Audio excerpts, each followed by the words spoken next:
1 Coríntios capítulo 15. A ressurreição de Cristo, penhor da nossa ressurreição.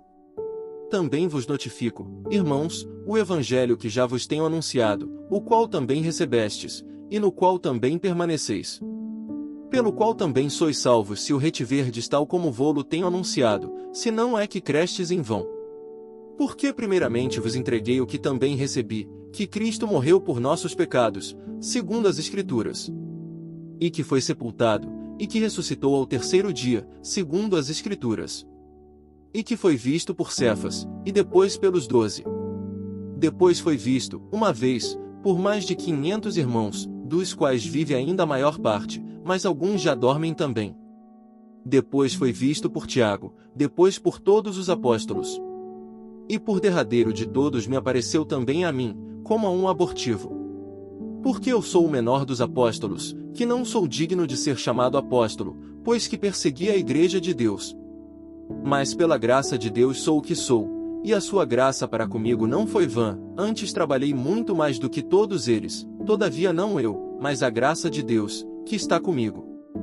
Então, ou seja eu ou sejam eles, assim pregamos e assim haveis crido.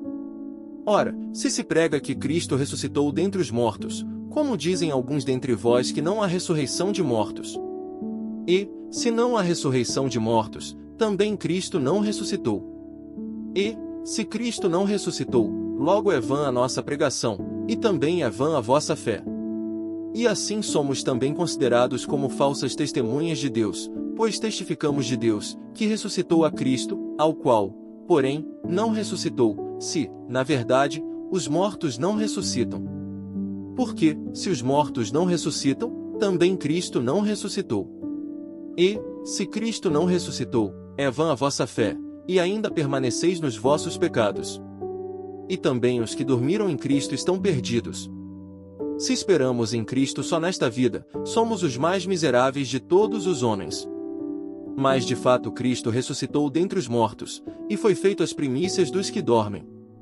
Porque assim como a morte veio por um homem, também a ressurreição dos mortos veio por um homem. Porque, assim como todos morrem em Adão, assim também todos serão vivificados em Cristo. Mas cada um por sua ordem, Cristo as primícias, depois os que são de Cristo, na sua vinda. Depois virá o fim, quando tiver entregado o reino a Deus, ao Pai, e quando houver aniquilado todo o império, e toda a potestade e força. Porque convém que reine até que haja posto a todos os inimigos debaixo de seus pés. Ora, o último inimigo que há de ser aniquilado é a morte. Porque todas as coisas sujeitou debaixo de seus pés. Mas, quando diz que todas as coisas lhe estão sujeitas, claro está que se excetua aquele que lhe sujeitou todas as coisas. E, quando todas as coisas lhe estiverem sujeitas, então também o mesmo Filho se sujeitará àquele que todas as coisas lhe sujeitou, para que Deus seja tudo em todos. Doutra maneira, que farão os que se batizam pelos mortos, se absolutamente os mortos não ressuscitam? Por que se batizam eles então pelos mortos? Por que estamos nós também a toda hora em perigo? Eu protesto que cada dia morro, gloriando-me em vós, irmãos, por Cristo Jesus nosso Senhor.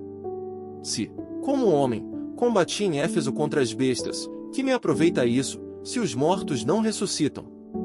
Comamos e bebamos, que amanhã morreremos. Não vos enganeis, as más conversações corrompem os bons costumes. Vigiai justamente e não pequeis, porque alguns ainda não têm o conhecimento de Deus, digo para vergonha vossa. Mas alguém dirá, como ressuscitarão os mortos? E com que corpo virão? Insensato! O que tu semeias não é vivificado, se primeiro não morrer. E, quando semeias, não semeias o corpo que há de nascer, mas o simples grão, como de trigo, ou de outra qualquer semente. Mas Deus dá-lhe o corpo como quer, e a cada semente o seu próprio corpo. Nem toda a carne é uma mesma carne, mas uma é a carne dos homens, e outra a carne dos animais, e outra a dos peixes e outra a das aves. E há corpos celestes e corpos terrestres, mas uma é a glória dos celestes e outra a dos terrestres. Uma é a glória do sol, e outra a glória da lua, e outra a glória das estrelas, porque uma estrela difere em glória de outra estrela. Assim também a ressurreição dentre os mortos. Semeia-se o corpo em corrupção, ressuscitará em incorrupção.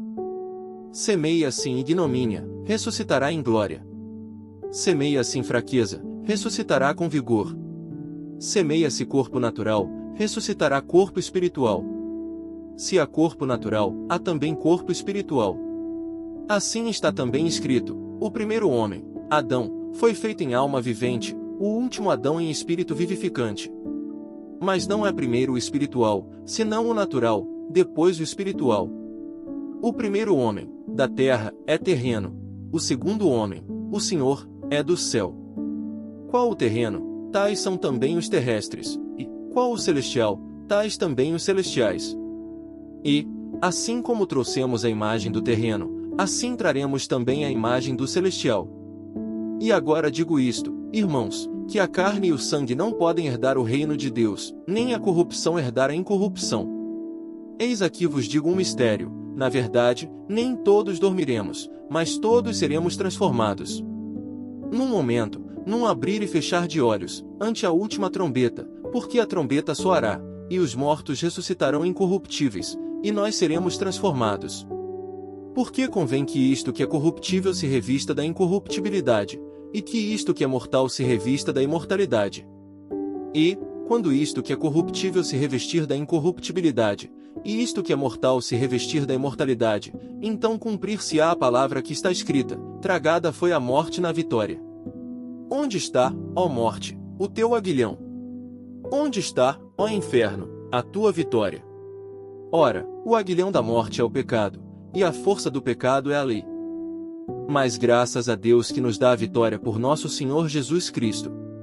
Portanto, meus amados irmãos, sede firmes e constantes, sempre abundantes na obra do Senhor, sabendo que o vosso trabalho não é vão no Senhor,